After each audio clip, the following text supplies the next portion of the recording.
Hello and welcome to the Ice Guys, brought to you by the National Hockey Now Network. This is the show that takes you into the world of the National Hockey League. Every game, every day, from a betting perspective. With pro sports handicappers, Ian Cameron, Alex B. Smith, and various guests from the world of hockey and sports betting. And now, here's your host, Ian Cameron.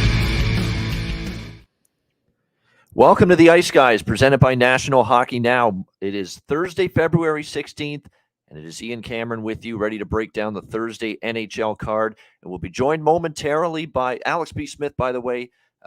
Not a good night's sleep, under the weather a little bit today. He'll hopefully be back with us tomorrow on a Jimmy Murphy Friday as well tomorrow on the show.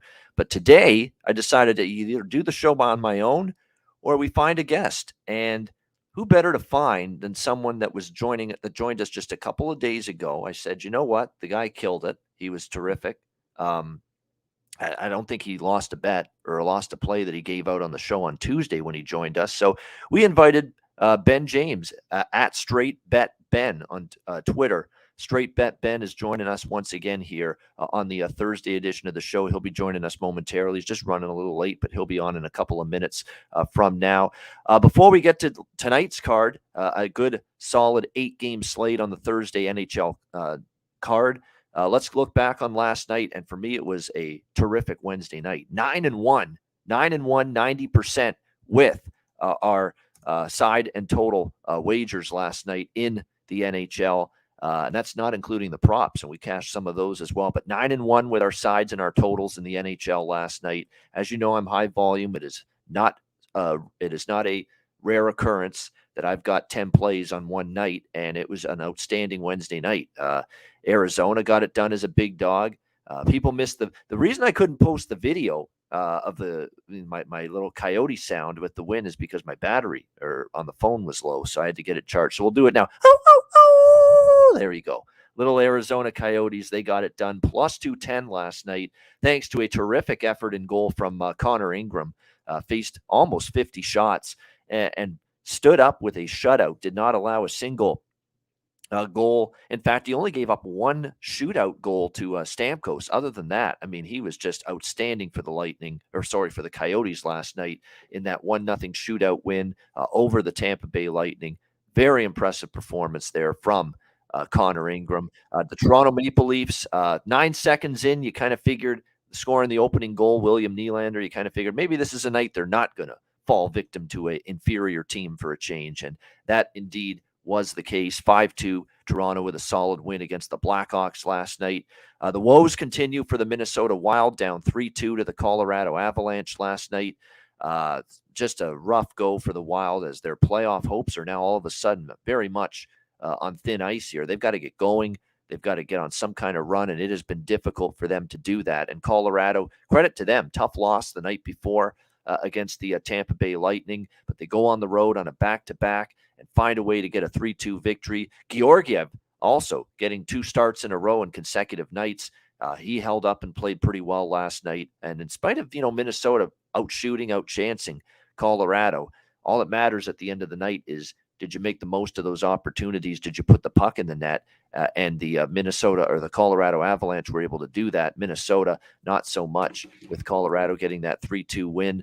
We saw Detroit in maybe the game of the night, 5-4 in a shootout against Edmonton. And I said on yesterday's show that I thought if you bet Detroit plus 200, and if you also bet Edmonton team total over 3.5, you had a decent chance to cash both of those. And sure enough, it played out just absolutely perfectly. It couldn't have been a better result. We get the over team total with Edmonton as they get to 4, and Detroit still wins the hockey game. Despite letting a 4-2 lead slip away, they get it done in a shootout, 5-4. I thought Jack Michaels, the Edmonton Oilers television voice, was going to have a heart attack in the booth. That guy is incredible energy. I mean, I think I have energy. I have shit on Jack Michaels in the energy department. Holy mackerel. He gets into it when it is a exciting hockey game, and certainly it was last night between the Detroit Red Wings and the Edmonton Oilers. Tough loss for Edmonton, but Detroit continues to play nice hockey. They're on a nice little run right now, the Red Wings, 5-4, and Dylan Larkin is just on fire right now, playing like a man possessed. He finds the back of the net again last night for the Red Wings in that win. Buffalo 7-3 over Anaheim, a much-needed big-time bounce-back win. They needed a win. They needed a convincing win, and they got it over the Anaheim Ducks last night.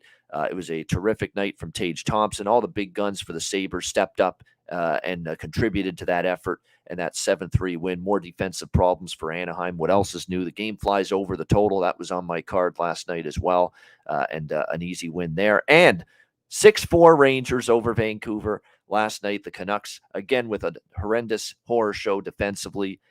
Artur Silovs, who got the starting assignment last night in net for the Canucks. Yeah, maybe he's not ready for the NHL. It certainly looked like it, but hey, the defense of the Canucks are going to make any goalie look like they're not ready for the NHL with the way they're playing. They're playing another awful night, just breakdowns galore, 2-on-1, odd man rushes, misplays of the puck.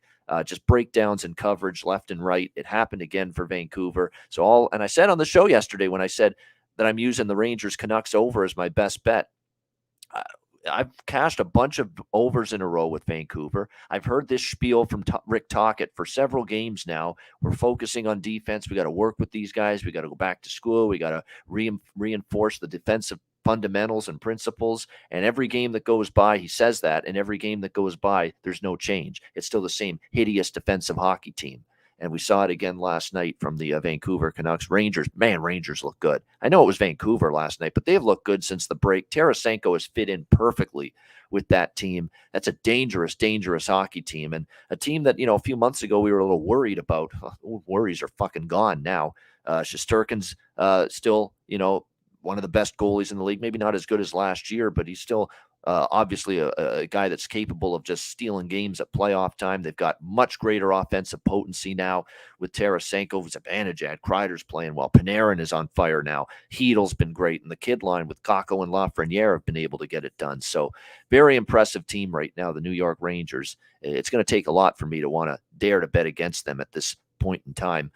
We welcome him back. Here he is. It is Straight Bet Ben. Follow him on Twitter. Ben, thanks for joining us in a pinch here with Alex being a late scratch today. And I figured no better person to join us here in the last minute than Ben, who just had an absolutely tremendous debut on the Ice Guys show on Tuesday. But Ben, how are things with you? Everything's good. I appreciate it, Ian. I appreciate you having me back. Everything's good, man. We had another good night in the NHL. We went 3-0 again in the NHL. Took a little hit in basketball, but we had the Wild and the Avs under 6. We had the Rangers. I actually did a rare same game parlay. Kind of contradicts my name, but we nuked the odds. We took the over 4.5 and the Rangers money line, took it to 130. And then we also had the Ducks and the Sabres over 6.5. So pretty good night in the NHL. It's important not to get cocky on these runs and just, thank God, stick to the formula and just keep going. That's absolutely right. You don't get cocky. You don't get overconfident. Like Right. I had a wonderful night last night, 9-1. Right. But Yeah, I saw that. That doesn't Amazing. matter worth shit if it's a bad night tonight. So Yeah, you're gotta only look as at it good as that your way. last bet. Correct. That's what I try to stick to. So Exactly right. All right, with that in mind, let's go to tonight's card. We'll start with Florida and Washington. The Panthers -120 road favorites, 6.5 the total in this game.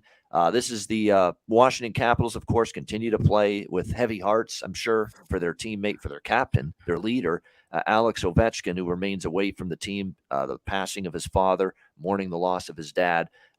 There's no timetable for when he'll be back, by the way. So Peter Laviolette, the head coach, and the management team, everybody associated with the Capitals are giving Ovechkin all the time he needs to grieve, to deal with the loss of his dad. So there's no timetable as to when Ovechkin will be back, but he'll be out indefinitely. Of course, they're still battling other injuries too, like John Carlson, like Connor Brown, like Carl Hagelin, like Tom Wilson, who's back on IR. So Washington's in a little bit of a tough rut right now. They lost, of course, to Carolina 3-2 at home the other night. Best bet for me that night was Carolina in regulation. I'm not in a rush to back the Capitals at this point in time. Darcy Kemper confirmed in net. Florida will counter with Sergei Bobrovsky here in this game. Panthers coming off just a brutal game for them for them against St. Louis the other night, 6-2. It was on a back-to-back, obviously, after playing Minnesota the night before, but still, you expect the Panthers to be a little bit better than that, and they certainly were not in that loss to the Blues. I'd expect them to play a lot better here in this game tonight. It is Bobrovsky in goal for the Panthers. Panthers have dominated this series, 4 straight wins over the Washington Capitals. I do like Florida a little bit here, minus 120 in this one. I just don't like what I'm seeing from Washington at this point in time. Florida can be erratic. I get it. But, off that setback against St. Louis, I think you get a much better performance out of this Florida Panthers team. And like I say, without Ovechkin, there seemed to be something lacking. There seemed to be lacking some finish. They seemed to be lacking some, crispness. And the puck movement was a little bit, the passes weren't clicking.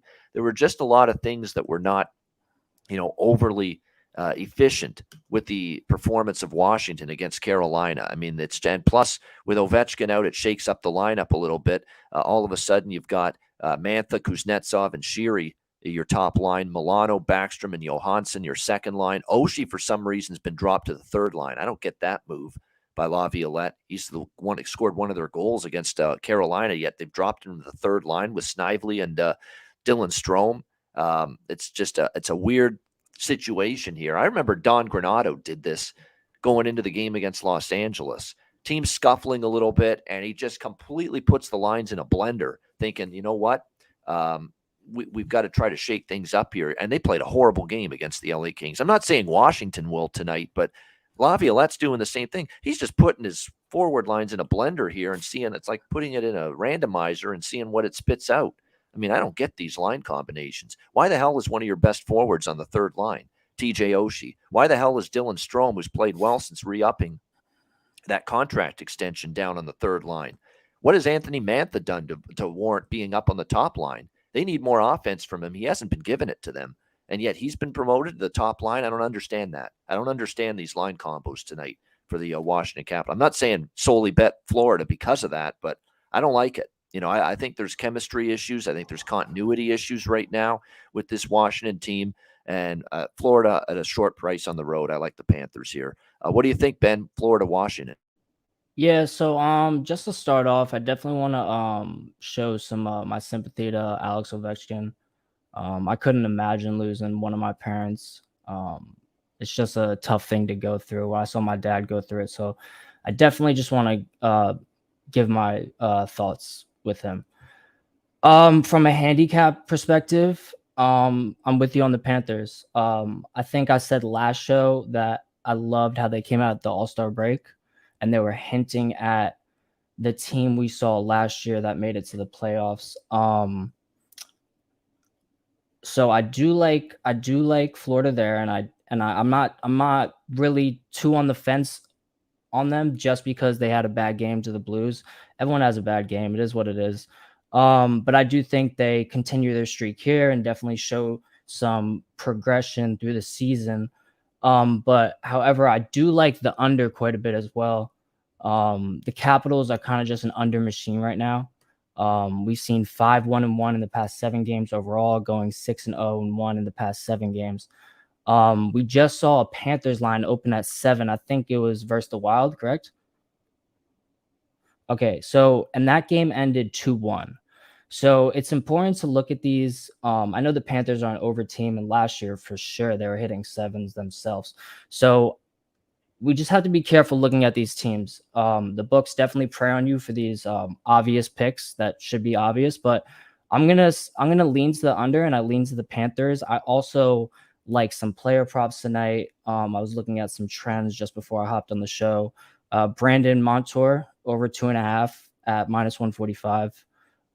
7 straight games he's gone over the total, and the defensemen on Florida have been getting to it. So I will possibly lock that in. I haven't gave them out as official followers picks yet because I'm still diving into it, but I definitely like that one as a trend wise. And Ekblad shots over 2.5 over 9 straight games. And against Washington, I think it's a good matchup. Yeah, exactly. For the defenseman. Sorry. Yeah. Ekblad over shots on goals, an automatic bet now Yeah. these days. I mean, he's just going over that number every single game lately. There's no doubt. Any Verhaeghe props, yes, points, goals, shots on goal with him. Now they're adjusting that to 3.5, but he still got to 4 shots. Is it at 3.5 now?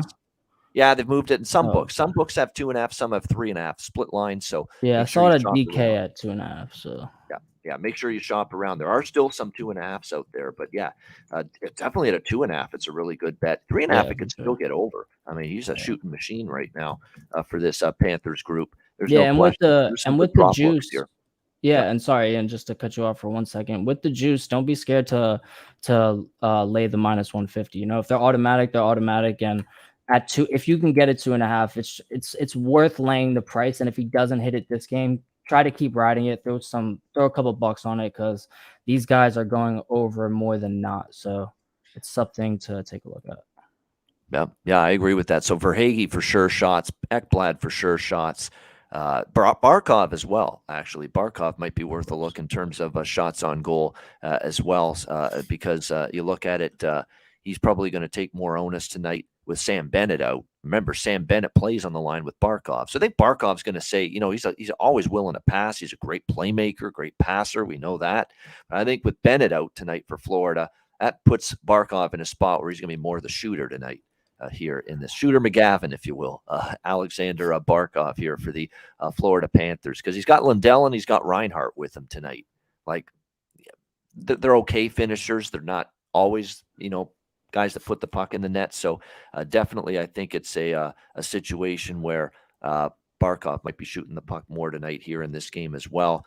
So it's a good prop game in this one, Florida and Washington here tonight. All right, next up, we've got Montreal and Carolina.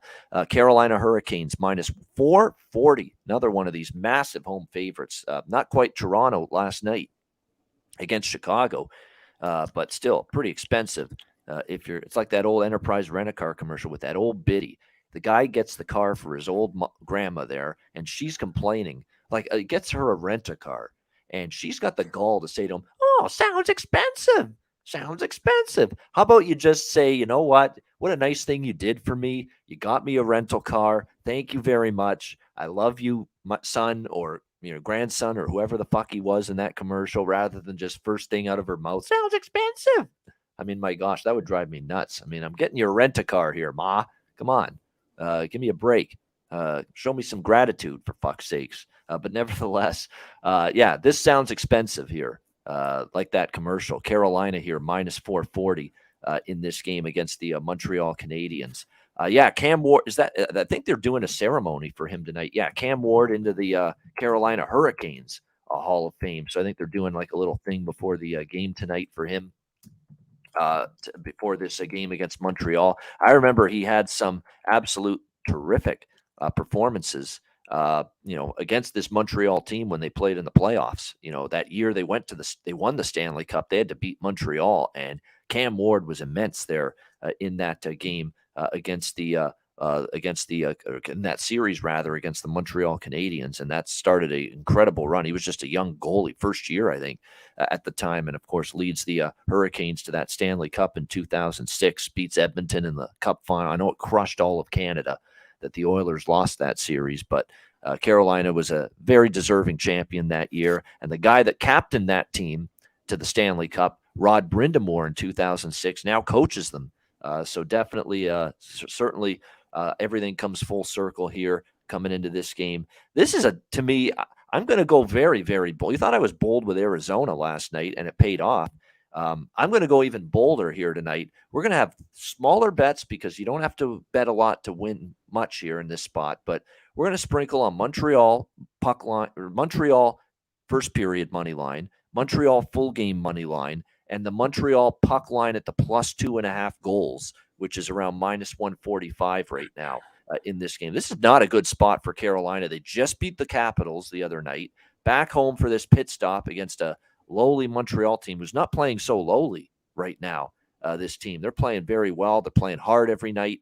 The effort's there. They've won 3 in a row against the Islanders, the Oilers, and the Blackhawks. Now, those were at home. They got to go on the road. I get it. And it's a really good Carolina team, but they got the big win against Washington. You play little Montreal tonight, and then you go on for that outdoor game that you're hosting at Carter Finley Stadium Saturday night, home of the NC State Wolfpack, against Washington again. So this is a monster flat spot, potentially, for the Carolina Hurricanes. Maybe they're good enough to overcome it tonight, but man, it is definitely a dubious scheduling situation here for the Hurricanes for a minus 440 favorite in this game. And keep in mind with Carolina, too, it's not often that they crush teams when they win. Like, we've seen a lot of close games. Look at these games lately for Carolina.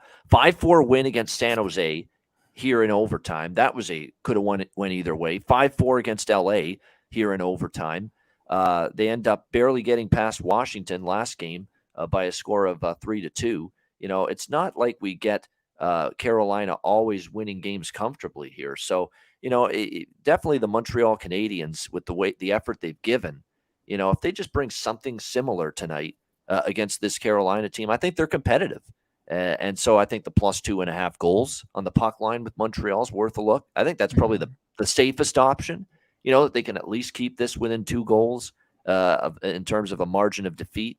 And like I say, the sprinkle on the first period money line and the full game money line in this spot for a team, again, that's, in spite of everybody that's out of the lineup right now from Montreal, it's been an impressive effort from this group. With Jack-Eye out, with Edmondson on the blue line day-to-day, Gooley on the blue line out, Slavkovsky out still, Evans on IR, Caulfield's out for the rest of the season, Gallagher is on IR. They've gotten other players stepping up, and it's been really fun to watch. And Sam Montembeault, by the way, is going to be a net for the Montreal Canadiens in this game tonight. This kid's played pretty decently lately, if you look at it. I mean, against the Islanders, his last start, they won it 4-3 in that game. He's given up 3 goals or less in 5 of his last 7 starts. And he's given up 3 goals or less. If you go back further with Montembeault, he's given up 3 goals or less in 8 of his last 10 starts. So he's given the Canadiens a chance to win some of these games. It's just an overpriced favorite, in my opinion. We know how good Carolina is, obviously, but they're an overpriced favorite, in my opinion, in this spot. You could do worse things than take a shot with Montreal. What do you think, Ben? Canadiens, Hurricanes? Oh yeah, I'm unmuted. Okay, cool. Yeah, let's throw some respect on the Canadiens. We have 3 straight wins at home versus the Islanders, the Oilers, and the Blackhawks, which I think is pretty impressive. They kept it tight in the Blackhawks game. Yeah, I hear your side on the Canadiens. I think it's definitely a great look for tonight, saying that they've been on a good run and have been looking pretty decent. When you said the plus 2.5, my book still has plus 1.5. But if you do like the Canadiens to win, the plus 1.5 is at plus 140. So that may be a better look if you do like the Canadiens to win, but their money line is at plus 2.5 is plus 2.5 is minus 125 at BetMGM. Okay, so that's a good price too. I would yeah. You want to be safer, yeah. Yep, I would go with that too. Now, I don't know if I will get to the window on that. The Hurricanes, I hear you on the bad spot, but I still do think they're a very good team. This is definitely a situational bet, though. The trends all go towards Hurricanes. If you like the Canadiens to win, I would take the over. Yeah, this total is actually a little difficult for me, I'll say. When the Hurricanes win, they score more than four goals. 6-3 in the past 8 games. So I don't know. I don't have really a strong lean on this game. I would look at the plus 2.5 if you like the Canadiens. Maybe this could be a 3-2 game Canadian way. And that may look good towards the under. I just think if you do like the Hurricanes to win, they have scored more than 4 goals in all their games. So it's up to the Canadiens to take it over the total on that point. So I'm going to leave this kind of up to the people and just kind of give the stats 20 and 8 in the last meetings on the Hurricane side. So I wouldn't pay too attention to trends on this. The only one, I wouldn't pay too much attention to trends on this because it's definitely a situational spot. It's rare to see the Canadiens winning 3 games in a row. So situational spot. I'm not going to get to the window on it, and I personally wouldn't step in front of the Hurricanes, but I do hear your side on that, and I think it's a good one. There you go. So I could tell right away with Ben talking in riddles that he didn't have a strong opinion here in this game with Montreal and Carolina. Look, the way I try to just pick my spots. Really, you know, it's such a big card. I'm doing my notes as you're talking, so at least you have so much knowledge, so I have some time to get some notes in still. With the last second edition, but not to mention you were last second edition of the show here, so right. Maybe you didn't get a chance to do the full prep that maybe you did on Tuesday. So right. So no, we get it. No problem at all. That's the only thing I have today. I'm sorry about that. That's all right. Well, I want to mention too. I mean, right now I'm standing at 13.1 units in the NHL on the season. It's been a very good, and last night really helped it out with that 9-1. You know, and most of my bets for people that are subscribed with me. And by the way, I should mention every now and then, I don't like plugging my service and the subscriptions on this show. I like to make it free and keep that advertising shit out of it. But if you do want to subscribe, now is a great time. Like college basketball has been great, NHL as well. XFL starts Saturday. I'll be fully involved betting and handicapping that. So email bobano350@gmail.com or for the email subscription, or you could visit Capit, where you can subscribe online as well now with a subscription option as well. Capit. What's the exact URL? Let me just make sure I get this right, because I only started it about a month or so ago. Yeah, it's capit.app/user/Bobano. So there you go. Capit.app/user/Bobano. So there you go. Those are the subscription options. But yeah, we're up 13 units in the NHL. The bets primarily for me are quarter and half unit wagers because I'm high volume. So that's why it's that way. So if I lose with Montreal tonight, it's not going to crush me here in that regard with these Montreal bets. It's worth a shot. And with the position I'm in profit wise, with the fact the bets are smaller as it is, you know, taking a shot with these big dogs is not something I'm shying away from. And just look at last night with Arizona or Detroit, for example, both coming in last night in victory. So, like I say, and just, you know, you could argue actually Montreal's in a dubious spot. They got the Leafs, a big rivalry coming up Saturday night. So, but at the same time, I think for Carolina, the outdoor game is definitely something that might preclude them from having their absolute best game tonight. We'll see. As far as the props go in this one, you know, definitely from a Carolina standpoint, there's a bunch of options that are interesting. We've talked about Natchez has been going over the total in shots. Certainly, I think something you come back with here in this game. Teravainen starting to trend over his shots on goal prop as well. Keep an eye on that. But Natchez, Teravainen shots are worth a look here, in my opinion, for sure, in this game. Not something definitely something you want to maybe keep an eye on here going into this matchup here. I've just got to bring up some of the charts here that I've got for these games, because again, with football passing, we're doing a lot more work in terms of the shots on goal props in particular. Yeah, you already hit on it. Verhaeghe, Montour, Ekblad in the last game, and Tkachuk for that matter, all been trending over shots on goal, so might be worth a look. Sheary for Washington as well has been trending over in shots on goal of late. And yeah, in this game, like I mentioned with Teravainen, I mentioned it with over shots on goal. I mentioned it with Marty Natchez has been trending over shots on goal. They're probably good point props as well. Both of those guys. Brent Burns, by the way, has a point in 8 of the last 10 games for the Carolina Hurricanes as well. And he's gone over his shots prop 6 of the last 10. Not nearly as high of a percentage, but something to keep in mind. On the Montreal side, Mike Matheson, he scored a game winner recently for the Canadiens. He's gone over his shots prop 7 of the last 10. Suzuki's probably worth a look. He's gone over his shots prop 6 of the last 10. Kirby Dach, you know, continues to be a goal scoring and point machine for Montreal. So if you're going to look at someone to contribute, you can go with Kirby Dach. And how can we not mention our guy, Raphael Harvey-Pinard? Now, the one concern about taking RHP tonight with his props is the fact that he's on the road tonight. Montreal's on the road. Most of his goals have been at home. He hasn't always shown consistently he can score away from the Bell Center. But Raphael Harvey-Pinard has certainly been noticeable for the Montreal Canadiens. I'd still take a little small shot with him tonight, even though this team's playing on the road tonight in this game. All right, Winnipeg Jets, Columbus Blue Jackets. Winnipeg minus 190, road favorites. 6 the total in this matchup.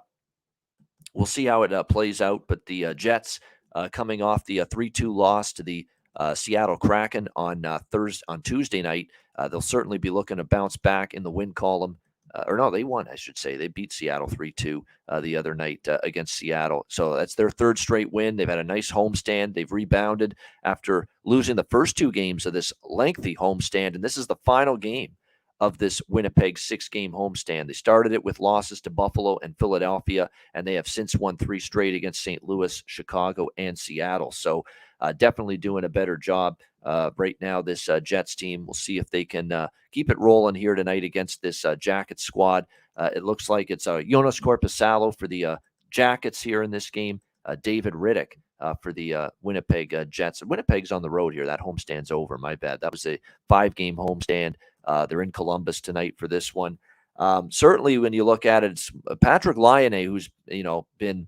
That's a good point, Jarek, with Laine. Great stats against Riddick, facing his old team. This should be a time when he steps up and plays well. I mean, he seems to be motivated only in certain games, and hasn't been good for him. He's on a 7-game goal scoring drought. He's had 4 points during those 7 games, but they're all assists. He's paid to put the puck in the net.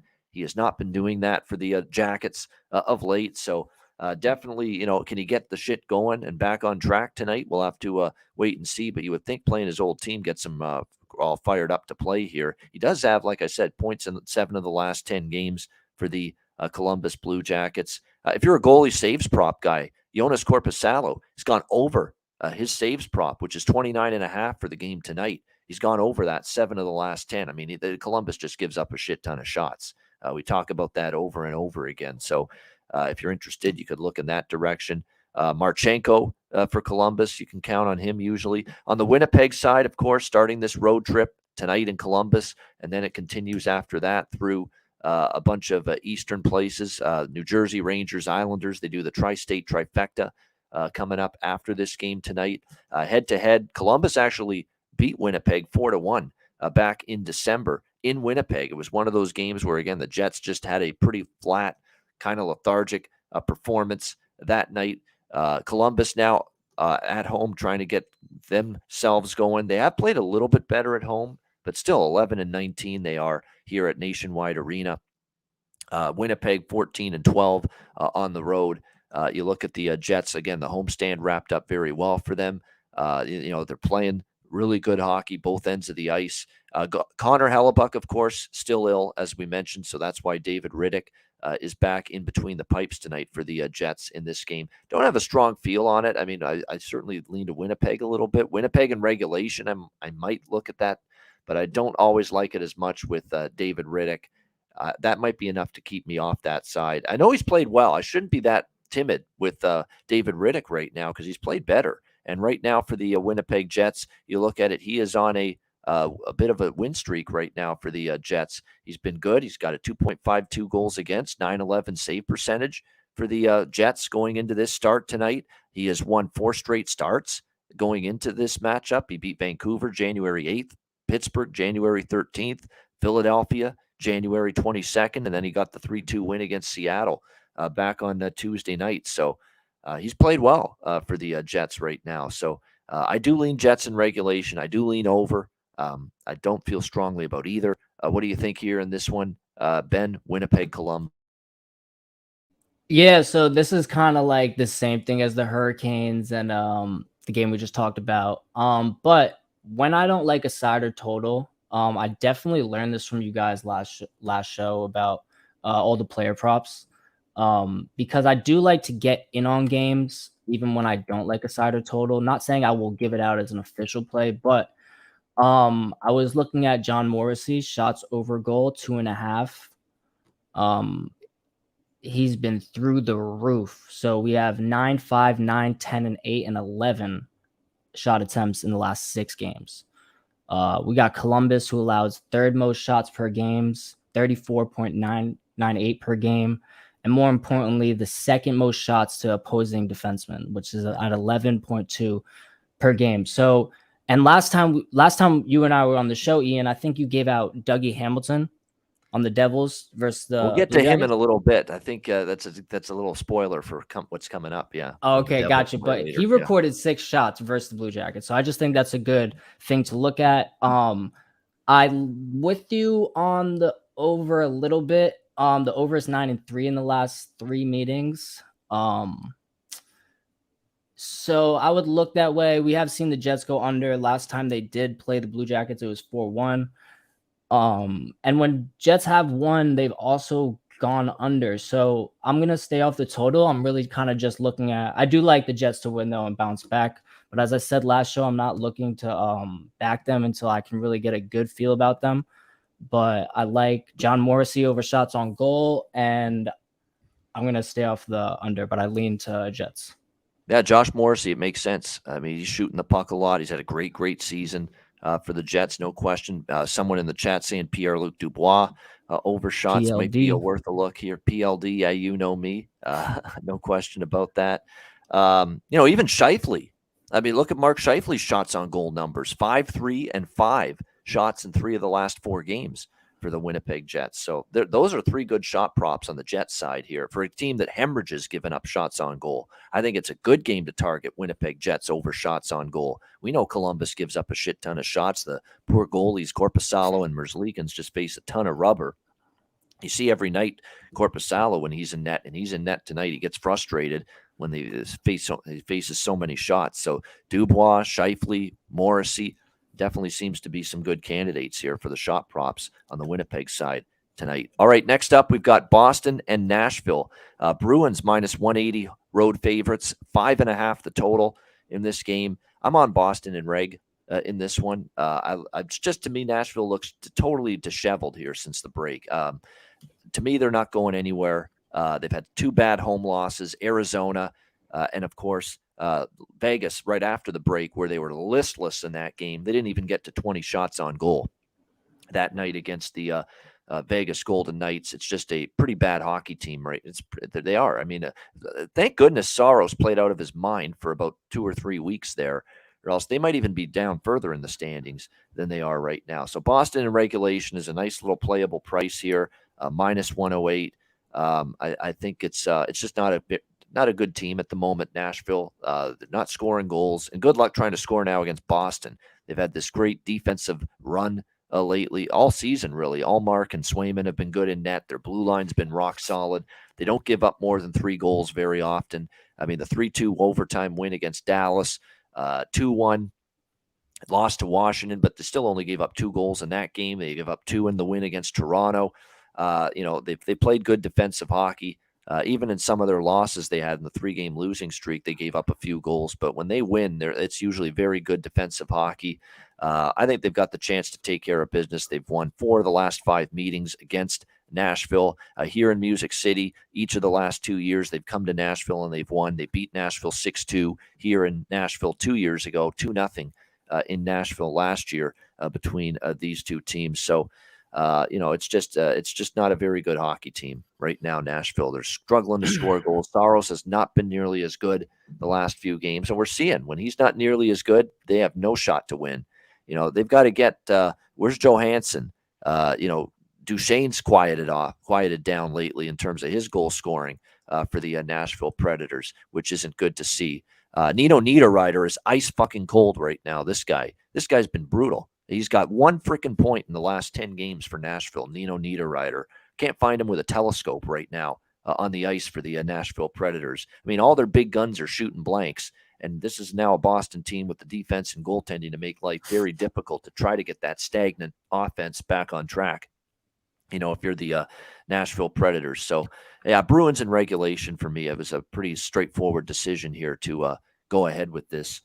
With the way Nashville's looking right now. What do you think here, Ben, with the Bruins and the Predators? Yeah, I actually released this as a play already on my Twitter. I have Boston actually on the money line. I laid the juice at minus 175. Okay, so full game money line. It's not the red line. We just want to specify that. Okay, right. So I actually laid the juice. I usually never lay the juice on this, but I think I said it last show. About Tampa and Colorado, when I love Tampa versus Colorado because they beat Dallas at home. And when Boston, they went through a little bit of a losing stretch, but when you beat Dallas at home, for me, it's an automatic just hop on. They're a very hard team to beat at home. They're strong defensively. So I think that's a super plus on that. And that's why I laid the juice, as well as I also think Bruins are definitely looking to get back in the swing of things. That losing stretch was, it's expected. Regression is always expected when you have such a crazy streak. But I think they're definitely trying to solidify themselves as the best hockey team in the league right now. So I definitely expect them to go on a run. I missed them the last time they went on a run. I missed the Devils last time they went on a run, and I don't plan to miss it this time. So I'm hopping on the Bruins. If they lose, I still won't be mad I laid the juice. I still think it's the right pick. I stayed off regulation only because these are two tight checking teams. So we could see an overtime, but I have a score prediction of 3-1 to the Bruins. Yeah, I think it will be close. I mean, I don't think Yeah. Bruins are going to go in there and steamroll them, but at the end of the day, like, it'll be tight. Like Nashville can keep the score down if Saros is on his game. There's no question. But I just think Boston, at the end of the day, they'll find a way. Like you're right, 3-1 or 2-1 in regulation, 3-1, 4-0, something like that. By the way, no Philip Forsberg, and the first game without him. Are we that shocked they couldn't find the back of the net without him? I mean, he's 42 points in 50 games from Philip Forsberg. He's been obviously the one constant they've had offensively all year. So, it's just, he's the best player they've got offensively up front. And obviously the first game without him against Arizona, and you saw the results. I mean, they did fire 31 shots, but no finish around the net whatsoever from this Predators team. So, and Forsberg out again tonight. And again, and it's one thing to miss him, but it's one thing to not have him in the lineup and then have everybody else around this team doing fuck all offensively right now. And that's what we're seeing with Nashville. Where's Duchesne? Where's Niederreiter?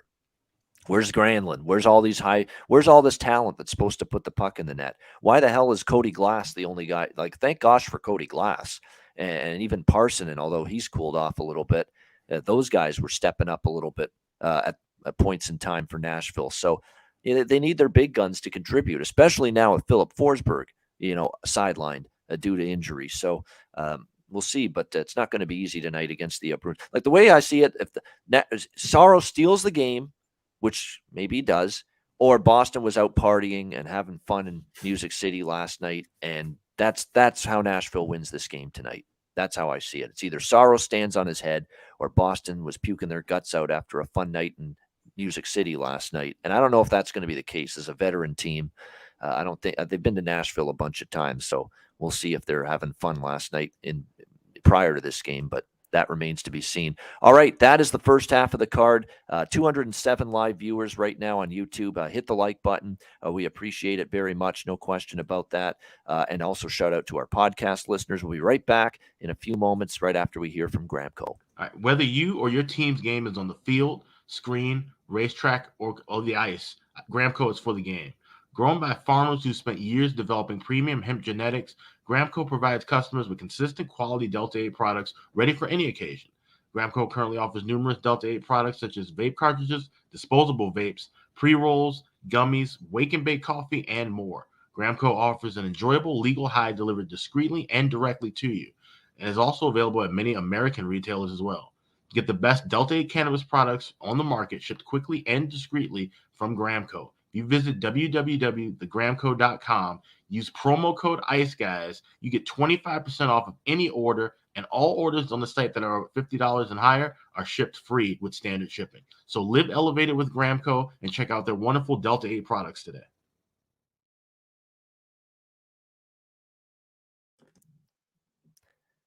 All right, we're back here on the ice, guys. We move along to the New Jersey Devils and the St. Louis Blues. We've got New Jersey minus 150, road favorites, 6.5 the total in this game. Is that dog sound the sound of a barking dog on the ice tonight with the St. Louis Blues for this game? Is that supposed to be a symbolism or something? Maybe. Yeah, it's something like that. But I look at this game here with the Devils and the Blues. I mean, St. Louis looked like a comatose hockey team for the longest time. I mean, it was just going into the break. They were absolutely awful. They've come out of the break, and believe it or not, they've been a little bit better here, St. Louis, coming out of the break. I mean, the Arizona game was a bit sloppy, but they did win 6-5 in overtime. But to beat Florida, who are playing for their playoff lives, and beat them 6-2 in their last game, was extremely impressive.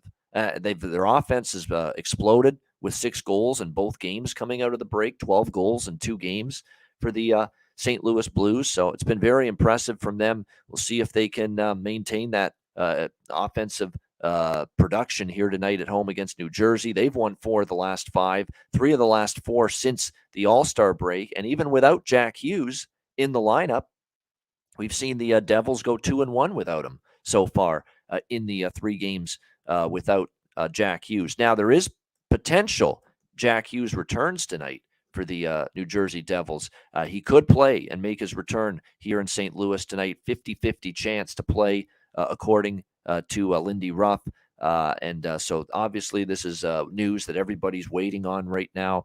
No question. Obviously, he's going to make them a whole lot better at this point in time. I already like the over in this game, regardless of Hughes being in or not. I certainly will like the over more if he's in, because he just factors into so much of what the Devils do offensively. We've talked about that all season. How many of the goals has he been in on this season prior to his injury for the Devils, Jack Hughes? Whether he scored the goal, set up the goal, but he has been involved in so much. I'd love to know that percentage, but I know it's a very high percentage. So to get him back, if he does return, it's obviously a huge jolt, a huge boost for the Devils. There's no question. I'm undecided on the side. I don't want to really lay $1.50 with the Devils here. I don't know if I've got the guts to take St. Louis, because let's be honest, they beat Arizona and they caught Florida on a back-to-back. So they had favorable spots in both games. And plus, they were in redemption mode against Arizona. Arizona piss-pumped them 5-0 in the desert, and St. Louis came back against them against Arizona 1-6-5. So they had favorable spots in those 2 wins that they got since the break. So I do think Devils are the better team, but I don't want to lay this price. So I'm off the side. You can tell I'm going back and forth. I'm just going to stick probably to the total here, 6.5. I think it goes over.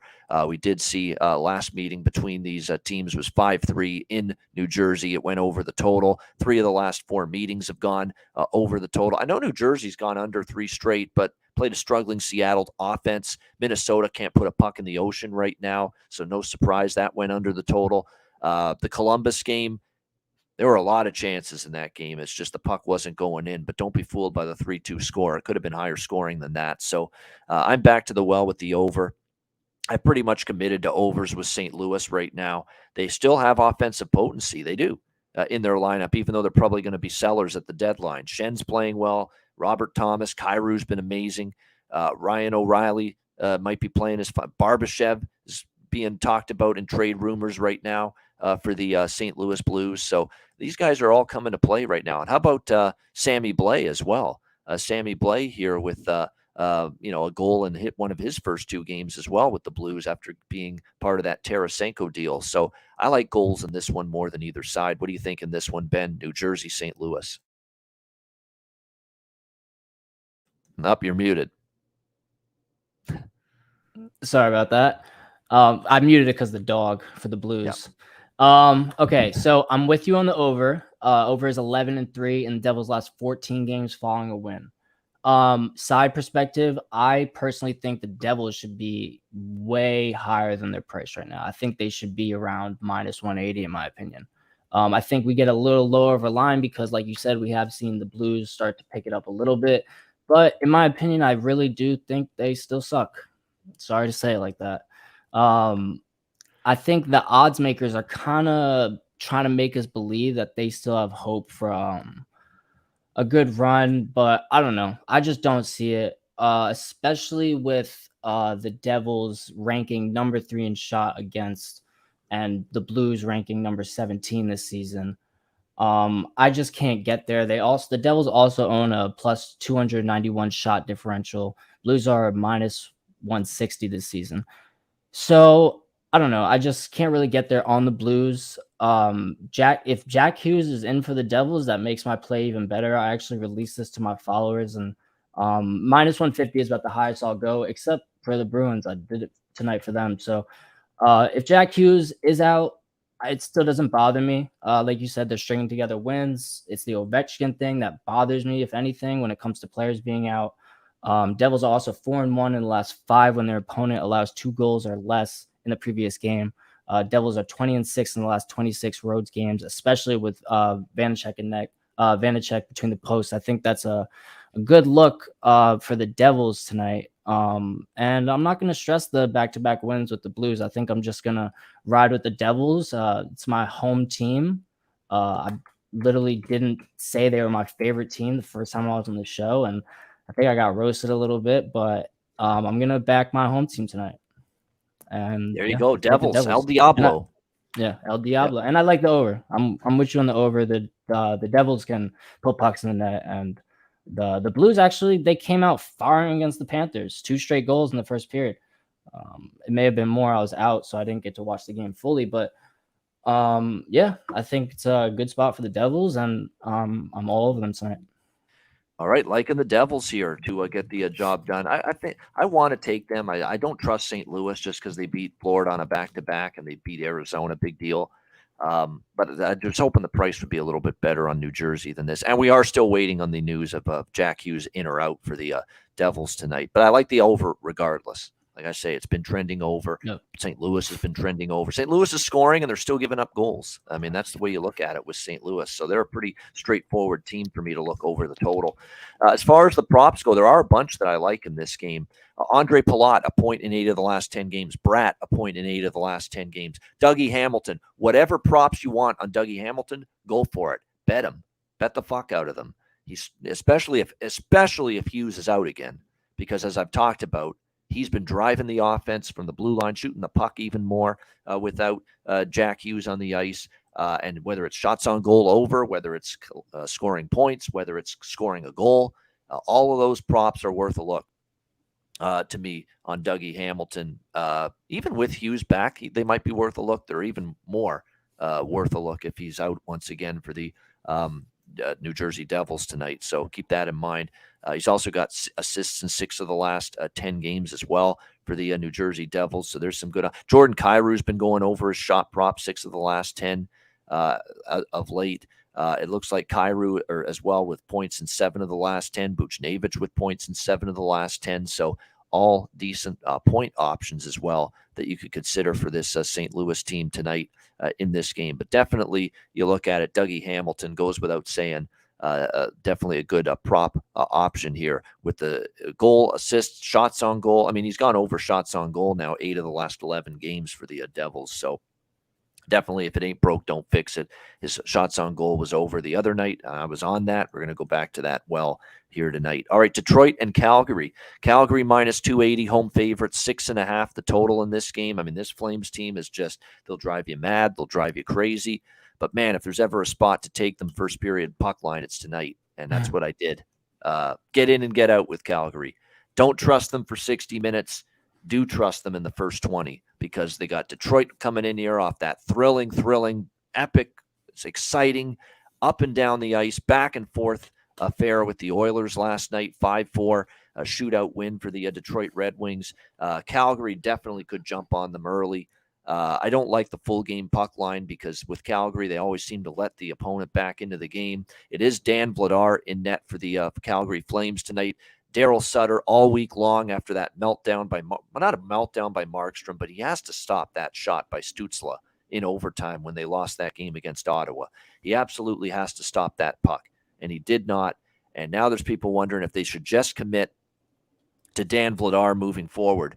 And they've committed to him tonight, but he might have to start getting, multiple starts in a row. He needs to clear his head right now, Jacob Markstrom, because it's just not going well for him right now. So you factor that in that Calgary is off, a few days now. I know it's back home, but Detroit coming in here off the thrilling win last night. It certainly to me does not look like a great situation here for Detroit. Let me see what their back-to-back record here is coming into tonight as well. 3-5 they are. On the second night of back-to-back games, the Red Wings this year. Oh, and another thing to keep in mind, too, with this Calgary-Detroit game is that Detroit beat Calgary last week in the Motor City, 2-1. It was the start of that road trip for it was the second game of the road trip for the Calgary Flames in the East. They beat the Rangers in that physical game, that intense game, and then Detroit beat them 2-1 in the next game. This kind of feels like that game here in reverse, where now it's Detroit coming off the physical game, Detroit coming off the intense game with Edmonton, and now Calgary takes advantage of that spot at home, kind of like Detroit took advantage of it with Calgary last week when the Flames were coming off that barn burner with the Rangers. So I like Calgary, but I like them in the first period only. I mean, the puck line is minus. I don't want the regulation line. It's just too expensive. But the first period puck line is the way we'll go with this one. -0.5, +120 with the Calgary Flames in the first period. The total is, I like the over more with Markstrom in net. With Vladar in net, I'm not so sure this game goes over the total right now. Detroit, by the way, because it was 2-1 the last meeting, Detroit has been flying over the total lately. But here tonight in Calgary, Vladar in net, I think it's about checking. It's about getting back to defensive. And look, they played a great defensive game against Ottawa. They really did, even though they lost. It's just they couldn't get a key save. And the unders have cashed here with these two teams. I mean, the total here tonight, I believe, is 6.5 for this Detroit-Calgary game. The last 5 head-to-head meetings, all those games have been 6 goals or less. So that's why I'm pumping the brakes here on the over in this game. Might actually stay under the total if you ask me, but I like Calgary first period puck line. What do you think here, Ben, with Detroit, Calgary? Yeah, so I really like that play you just gave out, the first period puck line. I said last time I was on the show that I did have the Flames versus the Senators, and after that game, I don't know if I'll ever trust the Flames again. Yes, we see this in hockey all the time, but personally, when that happens, I take a little bit of a break on a team. But I do like the first period puck line because that can be very profitable. How I'm looking to play this game, if I were to give It's important to distinguish. I'm taking a full game break from Calgary. Right. Trusting them to actually win the game, because they've had some issues. And look, the first periods have been good to them, and catching Detroit off the game last night. That's why it's very important to stress to everybody, I'm only on the first period puck line tonight with the Flames. Correct. But I do like them to win this game. There's still trends to them doing well versus the Detroit 6-0 in the last meetings. But again, not looking to back them. How I would play this is either that first period puck line, I like that, or I would do just stick to player props. I would stick to Tyler Toffoli. I think he's still at over 2.5. It's pretty juiced at -155. But look, he's gone over Toffoli to score a goal too. He's been heating up big time. Yeah. So you can look at him in plus points. I haven't seen what that is, or to score a goal. Sorry. But he's gone over 11 out of 12 games. The only under he had was versus Detroit, but he also had 4 block shots. So he is getting to the puck and he's getting it to the net consistently, 11 out of 12. So I think that's a great prop to look at. And that's how I would play it. I hear you on the under. I'm going to stay off this total too, because I feel like I've given out like all unders this whole show. And I wanted to do it last show too, and I should have, because every single game ended 3-2. There was like 2 overs. We're just seeing a lot of tight checking right now. But personally, I would stay off the total, me personally, and just stick to the Tyler Toffoli. All right, there we go. Tyler Toffoli for the Calgary Flames. Dylan Larkin goes without saying for Detroit. I mean, you just got to go with it, roll with it. I mean, he's just incredible right now for the Red Wings. There's no doubt. Jonathan Berggren, I've talked about him. Robbie Fabry, I said yesterday, starting to heat up. He found the back of the net last night against the Oilers. So Robbie Fabry's a good prop consideration. But no doubt, Fabry, Larkin, Berggren on the Detroit side. Toffoli, Dubé's really starting to get it rolling for Calgary again. Toffoli, Dubé. I'd still go back to that Peltier kid. I see him working hard every game, getting chances, getting opportunities as well for the Flames.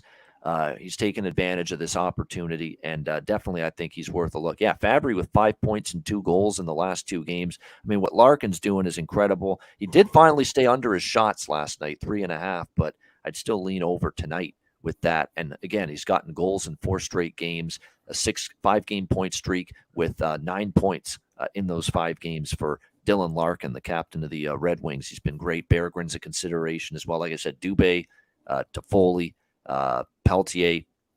they're all pretty good options here for the Calgary Flames as well. No question in this game. So some good options here in terms of player props. No question. Larkin's been on fire. Toffoli's been great. Dubé heating up for the Red Wings as well. So it's a good game in the props market here for several different players. And no doubt with Toffoli overshots and to score a goal, to get a point. Same with Dubé, same with Larkin. Berggren sprinkle on him to score a goal. So it's, like I say, some good prop options here in this game with the Red Wings and Flames. All right, Philadelphia and Seattle. We've got Seattle minus 195, home favorite, 6 the total. This is an interesting spot because these teams played on the weekend, Super Bowl Sunday in Philly. Seattle beats them 4-3, and now they're back in Seattle for the rematch here less than a week later. And now it's Philly in revenge, Seattle off the road trip. How are these teams going to handle it here going into this game tonight? Seattle with the 3-2 shootout loss to the Jets. In fact, their only win since the All-Star break, Seattle came against this Flyers team last Sunday in Philly. And Philly hasn't played since that game Sunday, yet Seattle did play on Tuesday in Winnipeg and lost 3-2 in a shootout. So they've actually had extra rest and extra time off, where Seattle's coming back home off the road trip where they had to play Tuesday, and Philly's just rested. And they apparently got out to the West Coast couple days ago, the Philadelphia Flyers. I mean, situationals say the Flyers could be live tonight, in my opinion. They really could be. I mean, Seattle, to me, is just struggling to score goals at the moment. We've talked about the goaltending, particularly Martin Jones, although they've given Grubauer the last couple of starts. He's been shaky in net. They are going back to Grubauer tonight, yet they did lose with Grubauer last time, 3-2 in a shootout to the Jets. Kata hat, as the people in Boston would say. He's in net here for the Flyers tonight. Flyers, again, with having been off since Sunday, that's three days off, chance to, get themselves adjusted and acclimated to the West Coast time zone. They're 3-1 this year, the Philadelphia Flyers, on extended rest. So 3 days of rest or more is considered extended rest. Philadelphia is 3-1 on extended rest. They're 3-0 off a loss on extended rest this season, and they are off a loss to this Seattle team, 4-3 at home on Sunday. So I think I'm taking the shot. Philly, I'm splitting it up between first period money line and full game money line here on the Philadelphia Flyers. Again, Seattle just not in the form that I like out of my minus 195 favorite. It really is simple as that. What do you think here, Ben? Flyers, Kraken? I'm with you, Ian. I'm 100% with you. I actually gave out the Flyers plus 1.5, only because they did lose by a goal last time. So I like to keep it safe for anybody who bets with me. But only 8 wins in the Kraken's 13-13 record at home were by 2+ goals. So if we want to take a safe route, I like the Flyers to win the game too. I may sprinkle something on the money line, but I think a plus 1.5 is very gracious, and we get it at a pretty good price, minus 150. I believe I locked it in at, and I think that's good. Usually we see these plus 1.5s at minus 200 and stuff like that. So when I see a good spot like that, I'll definitely take it. I've done a lot more plus 1.5s this year, especially with, just like I said last show, there's a lot of tight checking, a lot of 5.5s, a lot of stuff like that. So I don't mind taking the Flyers tonight. I didn't get there with the money line yet, but taking them at the plus 1.5 is not a bad look, value standpoint and everything. Flyers are 5-1 in the last 6 when their opponent allows 5 goals or more in their previous game. Flyers are also 5-1 in the last 6 versus Pacific. Just a pretty cool stat I just saw while doing my research. Home teams off a loss, and at least on a 4-game road trip, are 68-86. Okay, the same situation we have for the Kraken tonight. So I am going to go with the plus 1.5 with the Flyers, and I think they're also going to win. So you could sprinkle the money line, but I think the safe play would be the plus 1.5. All right, like in the plus 1.5 on the Flyers to be a little bit safer on the Philadelphia side in this game. And again, if you want the puck line with the Flyers, plus 1.5 around minus 150 in a lot of spots right now. So make sure you shop around. You can get the full game money line as high as plus 170 in some spots. And the first period money line, I'll be splitting it up between the two at plus 140 in a lot of spots. So there you go. I think that's a live dog spot for the Philadelphia Flyers. And all they do is they compete every night. Like even in the losses, that's the one thing I have to give John Tortorella a lot of credit. I mean, he's basically going to war every night with a top line that is just not anywhere close to the other top line quality, the quality of the other top lines in the league. I mean, Morgan Frost, Owen Tippett, and JVR is not close to some of these other teams with their top line. You know, you've got Hayes, Scott Lawton, and here's someone to consider for prop options because he's been upgraded in the lineup and he's going to get an opportunity here, recalled from Lehigh Valley, and he got the opportunity on Sunday against Seattle. Ollie Lykesell for the Philadelphia Flyers. He is someone that is going to be on the second line, it looks like, for Philly. So if you really want to go bargain bin hunting in the prop world, he might be one to consider. Ollie Lykesell here for the Philadelphia Flyers tonight in this game. But you look at it, I mean, Tortorella has this team playing pretty hard every night. I mean, look at these games. I mean, they beat Winnipeg January 20. Look at, we'll go back even further than that. You know, back to January 21st when they beat Detroit. That was 9 games ago. They lose to Winnipeg at home 5-3. And I remember the Jets needed an empty net goal, you know, in that game to make it 5-3. So they were right in the game. They lose in overtime to LA 4-3. They lose in overtime to Minnesota 3-2. Could have won both games. They shut out Winnipeg in the Peg 4-0. They lose to the Islanders 2-1. Again, right in that game. They beat the Oilers in a shootout 2-1. They lose in overtime to Nashville 2-1. They lose to Seattle on Sunday at home 4-3. They're in every single hockey game. You know, they're right there. You know, the last 9 games, they could be 8-1. You know, if the puck bounces their way, or if they finish a couple more of their chances, or maybe they get one more save from their goaltender. I mean, they actually could be an 8-1 hockey team during this stretch. So that's why the fact that they lost to Seattle, they catch Seattle as the more fatigued team off that long road trip where they were out east. Then they have the pit stop in Winnipeg Tuesday, and now you're coming home, and Philly's rested since Sunday. It's a beautiful spot. It's just a question of whether the Flyers can take advantage of it and win this game. All right, final game of this Thursday slate, San Jose Sharks, Vegas Golden Knights. We've got Vegas minus 190, home favorites, 6.5 the total in this game. Vegas has got their game starting to heat up right now at the right time. You know, bad run before the All-Star break. And man, has it been right as rain for me saying Vegas might be a bet-on team coming out of the All-Star break. This is still a quality bunch. They get their blue line healthy, which has been significant, that they've got basically everybody back on the blue line for the most part. They've got Shea Theodore, Alec Martinez back on the blue line, Zach Whitecloud.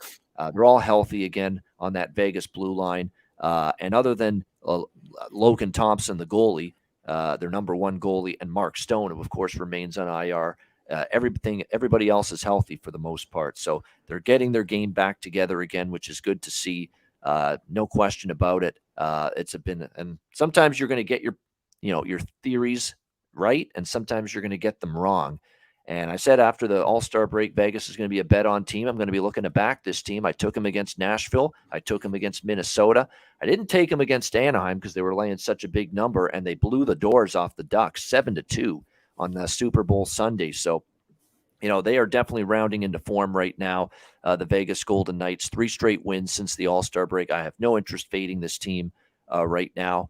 But it's a big number. I will admit that. You're talking about a minus 200 favorite here in this game. And like I said about San Jose repeatedly, you know, they've been competitive since the break themselves. I mean, they beat Pittsburgh before the break, the last game. They beat Tampa Bay 4-3 in overtime. Very competitive in defeat against Florida. They beat Washington 4-1. Pittsburgh 3-1 in the revenge game against San Jose. But even in that game, San Jose didn't play that terribly. And it was 2-1 late, and Pittsburgh needs the empty net goal to put that game to bed. So, you know, the Sharks are definitely playing feisty enough that I don't want to take Vegas at this price, but I don't want to fade Vegas either. So it's off. I'm off the side here in this game. I do think Vegas could find themselves to 4 goals here. The one thing we're seeing from Vegas now, and look, they're going to go as Jack Eichel goes. You can talk all you want about John Masserole, as Don Cherry calls him, Jonathan Marchessault, of course, I'm talking about, Riley Smith, Nick Waugh, Carlson, Will Carrier, Chandler Stevenson, who's had a nice year, Kessel. You talk about all of those players up front, but nobody is going to make more of a difference, good or bad, for this team, and how he plays, and how he plays will spur the performance of the team more than Jack Eichel. Okay, he's that important to this team, and it is good to see that since he ran into our guy, Alex B. Smith, in St. Paul last week before the Vegas and Minnesota game, since that moment, we have seen Jack Eichel score in consecutive games, a goal in each game against Minnesota and Anaheim, and 4 points in those 2 games combined. So Jack Eichel, thanks to meeting Alex B. Smith, my colleague, and solely thanks to that, he is back on track. He's got his offensive game going again a little bit after a really rough stretch. And look, it's not a surprise that Jack Eichel gets multiple points, Vegas wins. That seems to be that's going to be the recipe moving forward. And you factor in, too, this Vegas team is starting to play some serious team defense right now. There's no question. I mean, they've gotten the blue line healthier. They gave up just a goal to Nashville, a goal to Minnesota, 2 goals to Anaheim. They've given up 4 goals combined in the 3 games since the All-Star break, this Vegas team. So they're definitely defending pretty well right now. So I haven't bet this game yet, side or total. I'd probably lean to the Vegas team total, though. I think they can get 4 here in this game. I'm still not a big fan of Kaapo Kakkonen in net for the Sharks. He'll be getting the start tonight. Aiden Hill for Vegas. Aiden Hill's been solid, since he's been called upon to, fill in here with Logan Thompson out indefinitely. So Aiden Hill certainly will be fired up. And look, Aiden Hill played on San Jose last year. So I think he's going to be chomping at the bit, no pun intended. But looking forward to facing his former team here, the San Jose Sharks, tonight in this game, and playing well against them. So if anything here, I'd look at Vegas team total over. There are some props I like, though, in this game for sure. Barabanov, Meyer, Carlson.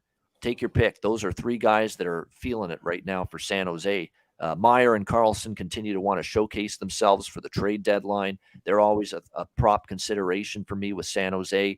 Barabanov's been really rolling lately. On the Vegas side, now with Eichel heating up, it's not a bad way to go with Eichel right now, as he's starting to get that confidence and that swagger back once again. And he's clearly showing signs of that right now for the Vegas Golden Knights. His shots on goal prop is worth a look. 3, 3, 5, and 7 in the shots on goal department in the last 4 games. So this guy's been firing the puck a lot. And look, you start to see the puck go in, you're even more interested in shooting the puck when that happens. So I think that is playing a part in it as well. So Eichel over shots might be worth a look. Any Eichel goal or point props might be worth a look here as well.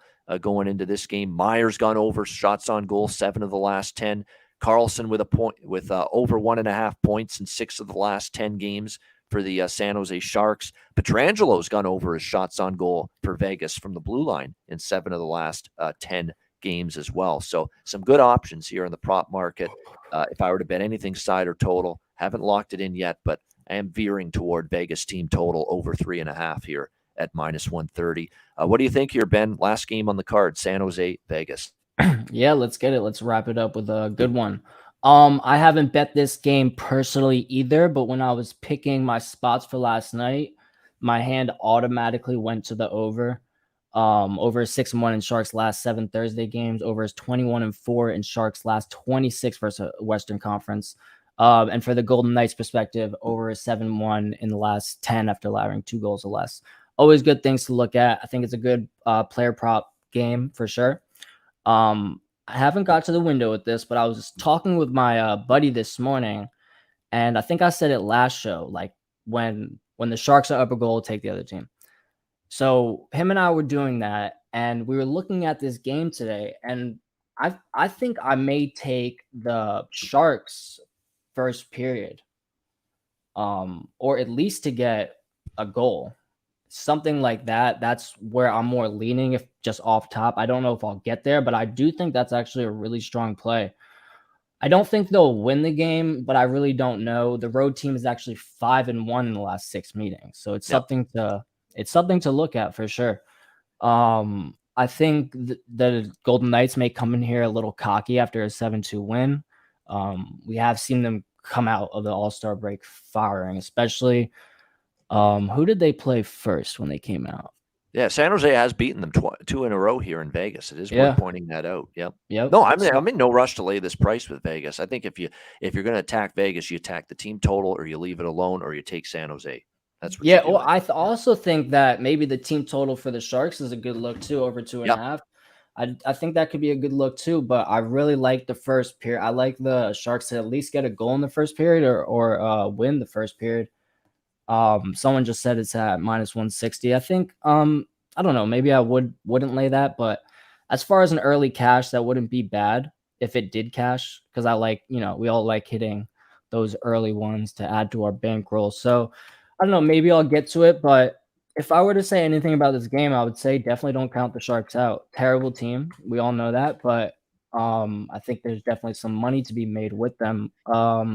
And the overlooks terrible for the full season, but the last 5 or 6 games, San Jose has shown life. These guys want to play hard and play well going into the deadline because teams are after them. They want to prove to their eventual future destination, hey, I can help your team in the playoffs. So the effort's been really good from San Jose lately. There's no doubt.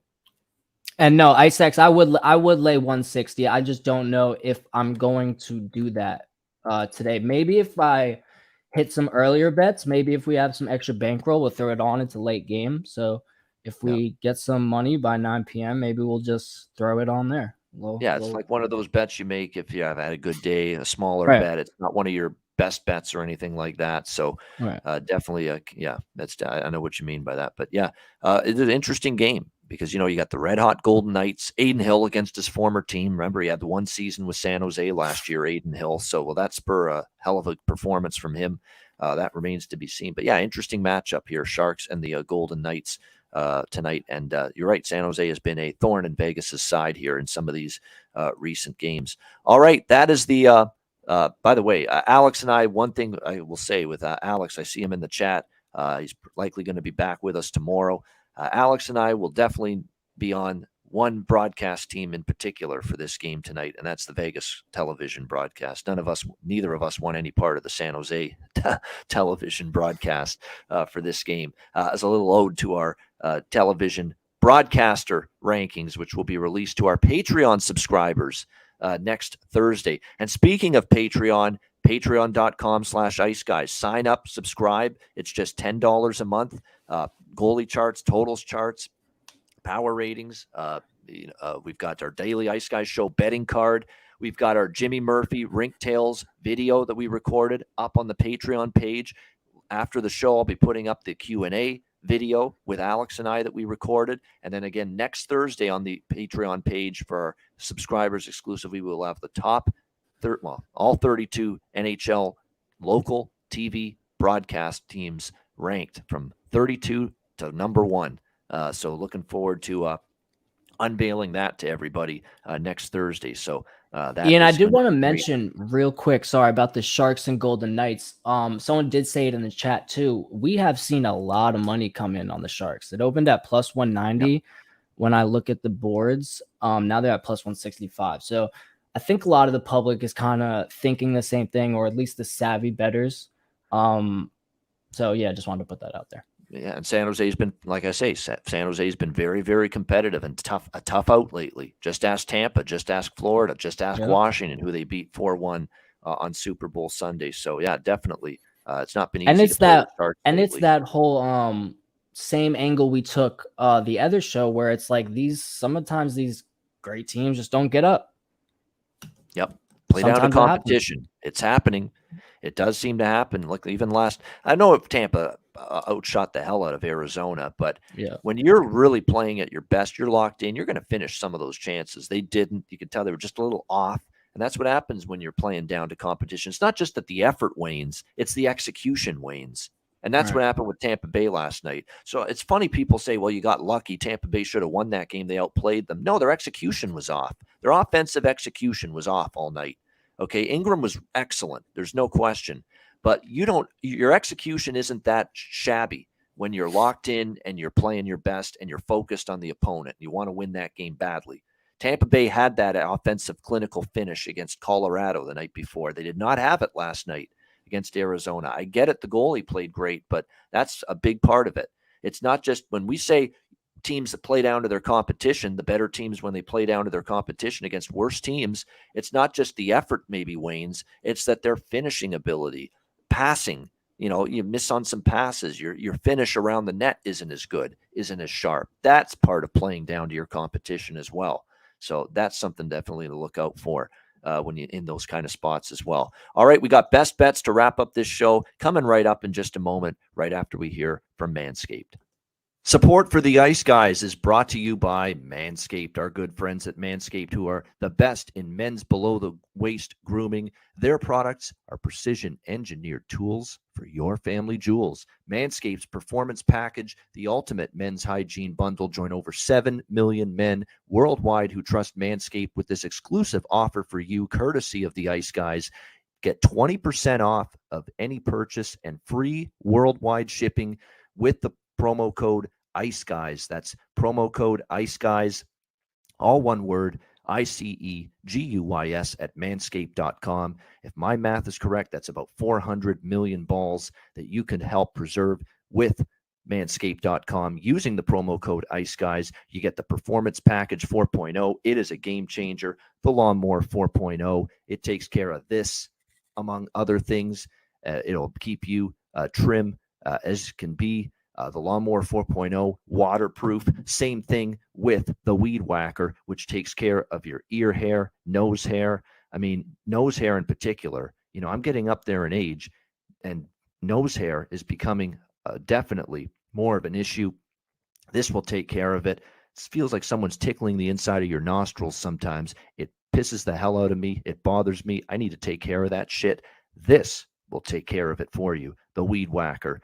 Makes part of the package that you get with your Manscaped purchase and the Manscaped Performance Package 4.0. You also get the ball toner. You also get the ball deodorant, keep you smelling good and looking good and feeling good down in the nether regions. This package is really going to make you feel good and look good and look better, slim, trim. That's what it's all about. And manscaped.com can help you out with that. So make sure you take advantage of this. Manscaped.com.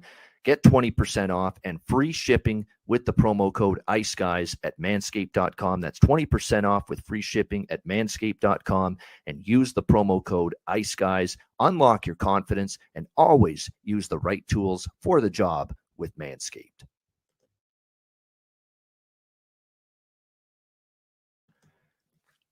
All right, we are back here on the Ice Guys, and it is time for best bets here for this Thursday NHL card, and it's a good slate with 8 games.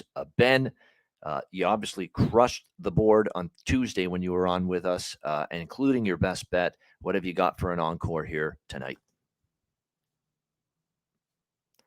We apparently won't find out because he's muted. Okay, 2 for 2 on that. Let's try to go 2-0 on your the show best execution is off compared to Tuesday, but then again, we called on you last minute. Yeah, so. man, I'm definitely trying to stay up today. An hour before the show, I definitely just tried to get as many notes as possible. But I feel good about today's cards. I feel comfortable on the show today. And for today's best bet, I'm gonna stick with the Bruins money lines. I missed them last time they went on their runs, and I'm gonna stick with them. Tonight, Bruins are 41-10 in the last 51 versus a team with a losing record. So, off a betting standpoint, you can't really stay away from that. And off the win in Dallas, I am on it. All right, there we go. Liking them as the Boston Bruins to get it done. It's minus 175, right? Yeah, it's well, it moved to 180, and I would not suggest playing above 180, but I just feel like this is a respectable and just good spot for the Bruins to get back on things. And even if they lose, I'll still be happy I bet it because I don't want to miss a Bruins run if they do win. Right. Yeah, exactly. So there's a guy that I can't remember the exact win-loss record, but it was like 4-0, 5-0 on the show Tuesday. Yeah, 7-0 on the show. We went 2-0. Yeah, 7-0. Oh no, that's including basketball. So we went 6-0 in NHL, 1-0 in basketball. And yeah, it was a good night last night, 2 nights ago, and it was a good night last night. And I hope I can keep it up. You can't win every game, so there's some pressure on me, but you can't win every game. But we are definitely going to stick to the same formula I've had for these winners, and I believe I'm 62-27 overall record in the past since January 18th. So let's keep it going tonight, and yeah, Boston Bruins. Boston Bruins minus 175. I like Boston, but not for best bet. And I'm on them in regulation for a little better price, but that's not best bet. What is best bet for me is, and I'm going to pull the trigger on that. We've had a nice run with these best bets here lately on the show. This is to me as good of a spot for a big underdog as I've seen in a very long time. We're going with the Philadelphia Flyers tonight, money line for my best bet here. I love it. I love the spot. They've got the rest advantage. They've been off since Sunday. They've had time to get out to the West Coast and the Pacific Northwest. Seattle was out in the East for several games. Then to Winnipeg for a pit stop. They're not playing great hockey. Their only win since the break was against this Flyers team in Philly. Philly goes to Seattle tonight and I think pays them back. Tough spot for Seattle. Remember, they lost in a spot like this against Tampa. You remember recently they came back home from a very long trip in the East Coast and they lost that first game back. Philadelphia, live dog tonight against the Seattle Kraken. Philly plus 170 is the best price out there at Bet365. Philadelphia plus 170 against Seattle for my best bet for this Thursday NHL card. That'll wrap up this edition of the Ice Guys. We thank Straight Bet Ben on Twitter. Follow him there for being a last-minute guest here on the show with Alex, a late scratch. We're hoping to have Alex back tomorrow. We will have Jimmy Murphy on with us tomorrow, as usual, on Fridays. Our guy Kevin Beach, the player prop guru, if you will, he's going to be back on Saturday joining us. So excited to have Beachy back with us on Saturday for the Ice Guys show. So lots to look forward to coming up. So great card coming up. Thanks to Ben for joining us. A reminder, the Ice Guys is live 7 days a week, Monday to Friday, 2 p.m. Eastern, Saturday and Sunday, noon Eastern. If you can't watch the show live, download the Ice Guys podcast in audio form on all major podcast platforms, Google Podcasts, Apple Podcasts, Spotify, Stitcher, iHeartRadio, Amazon Music, and more.